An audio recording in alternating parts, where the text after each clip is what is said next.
বাংলাদেশ স্বাধীন হওয়ার পরে এই দেশে আলেম ওলামাদের মাধ্যমে অনেক সোসাইটি হয়েছে, অনেক এনজিও হয়েছে, অনেক বিজনেস এন্টারপ্রাইজ হয়েছে, ঠিক নাই?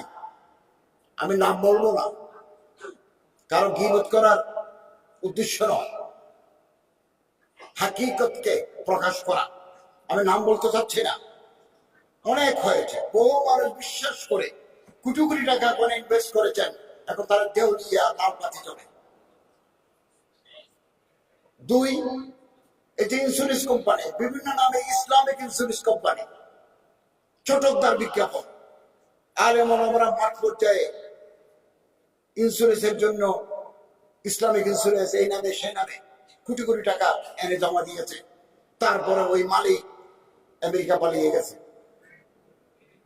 এবং যারা দিয়েছে তারা শেষ। আমিও দিয়েছি এবং শেষ পর্যন্ত আমি তাদেরকে বলেছি, বাবা আমার লাভ টাভ কিছু দেওয়ার দরকার নাই, আমার আসল মালটা ফেরত দাও। 10 বছর পরে আসল মাল ফেরত পেয়েছি। আজকের অবস্থানে থাকলে তো আমি তারা ধরে নিয়ে জেলে দিতাম। আজকের অবস্থানে যদি আমি মেচিউরড হওয়ার পরে যদি আমি এই দায়িত্বে থাকতাম, আমি তো তারা ব্যক্তি ধরে নিয়ে আসতাম। এগুলো হচ্ছে প্রতারণা, ধর্মকে ব্যবহার করে প্রতারণা করা। আমাদের আলেমদের সচেতন থাকতে হবে। এই দেশে যারা টাকা লুট করেছে তাদের চেহারা দেখলে ঘোষ মনে হবে, কুতুব মনে হবে, তাদের চেহারা, তাদের অবয়ব, কপালে নাকে দাগ, সজিদার দাগ। তারা এই দেশের অর্থ লুট করে নিয়ে গেছে। লা ইয়াদখুলুল জান্নাতা যুজুতুল খুজিয়া বিল হারাম। শরীরে রক্ত আছে 5.5 লিটার, হাড্ডি গোস্ত আছে 60 থেকে 70 কেজি।